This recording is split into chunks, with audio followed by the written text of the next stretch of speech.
Hey guys, how's it going? Welcome back to another video. This is your host, Rising Oblivion. Today guys, I wanted to talk about something that's kind of been on my mind for quite some time now, and I think this is more of a better time to talk about this than sorta ever, especially with all of the leaked names and titles and things that Atlus has shown in the past couple of weeks. If you didn't catch that, watch my last video where I talked about the actual leaked domain names that Atlus has been keeping.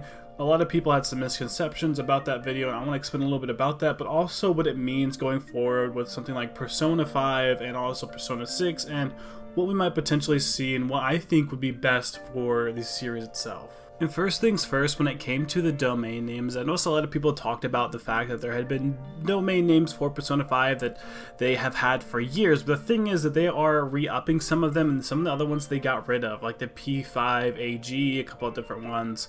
Of some of them they sort of just dropped, and a couple more of them they kept bringing them on or brought on new ones, so that was good news. I mean, that was stuff that we know for sure was leaked and potential project, at least project names that they have had, and that also sort of means that they are at least trying to work on other projects when it comes to P5.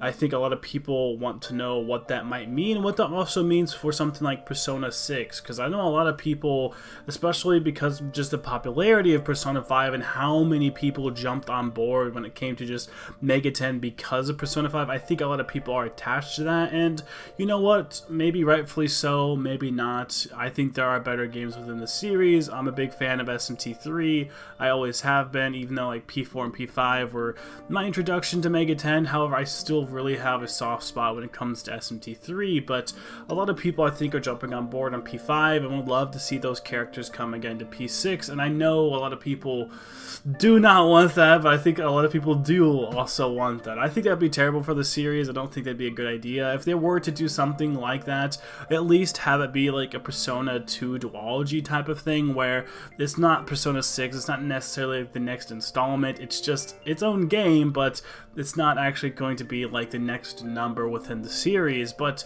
we can also think about like what the next step would be for Atlus. Do they develop another Persona 5 game, like a Persona 5 Part 2? Because they did leave some back ends open, at least when it came to Royal, because of, you know, the stuff that we have there with Akechi and whatnot. They do leave the door open for possibilities when it comes to the ending of Royal, possibilities for there to be maybe another spin-off game or some other stuff down the road. I know we had Strikers, which continues some of the story and whatnot as well, but it doesn't do with anything with Akechi and Dr. Maruki, at least when it comes to that, because they were made around the same time. So when it comes to story stuff, it doesn't necessarily just address it, but there's a couple possibilities that we could have, at least when it comes to Persona 5 having more story and what that means exactly. Like I said, we do know about the leaked domain names, so there is potential for this to see, you know, potential other P5 games. And when it comes to Persona 5, I think the best thing were to be, you know, either if they have enough story to actually make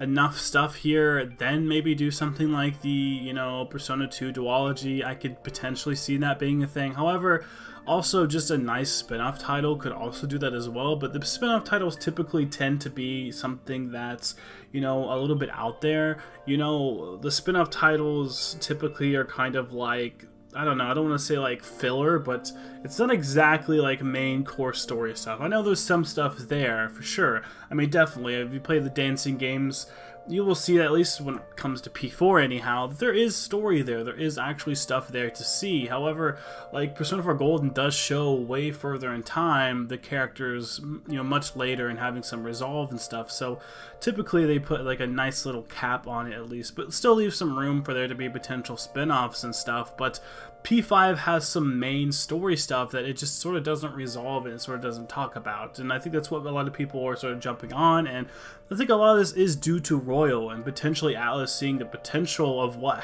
P5 did and how huge it was for Royal to sort of leave the P5 story to be like open-ended so they could do more in the future. Like I said, like a Persona 2 duology type deal, man, they would have to have a lot of story and a lot of stuff to go on for them to do this. I know a lot of people are talking about the supposedly leaked Akechi game. I think something interesting would be to actually see a lot of things through Akechi's side and to get to play as a villain.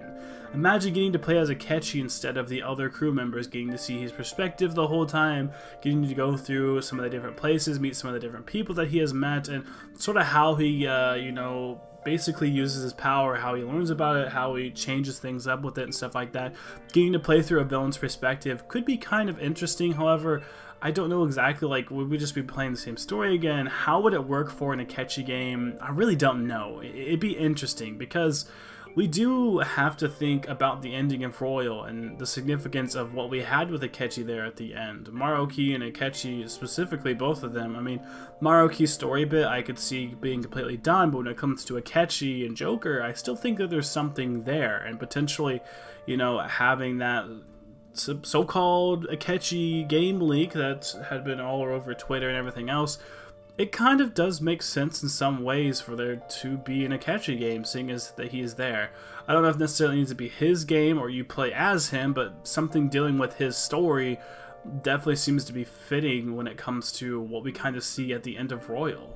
A normal, just flat-out spin-off game also could work for this as well, instead of having it be like a fully fleshed sort of JRPG. I know that I would like it to be like a turn-based JRPG, however, a lot of times if it comes to spin-off titles, if it's not like a Persona 2 duology thing, if it's more of a spin-off title, a lot of times the spin-off titles are not turn-based JRPGs. I mean, just like the dancing games, like Strikers, typically we don't see that. You know, the arena fighting games, it usually changes up sort of the genre of gameplay, so it's not turn-based anymore. I would love for it to be turn-based, however, if it's supposed to be a spin-off, I don't think that's something that would happen. They typically like to change it up, but if they have a spin-off game, we could see like a potential different genre while playing as this Akechi game, or just something like a brand new Persona 5 type spin-off game, just because they're trying to recap some of the story, but also finish the story. So that's also a possibility that we could have here. I think that's probably the better road. However, I wouldn't be completely against having a turn-based JRPG.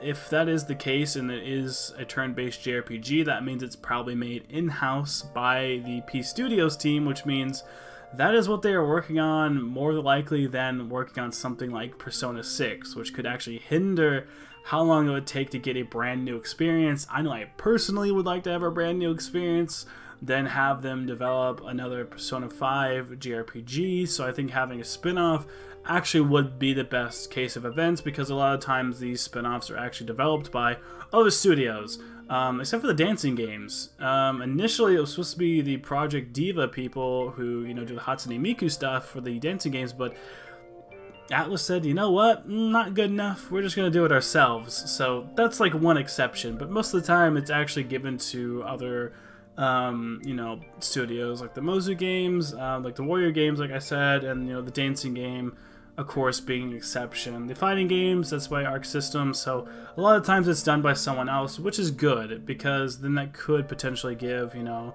the P Studios team time to work on something like P6.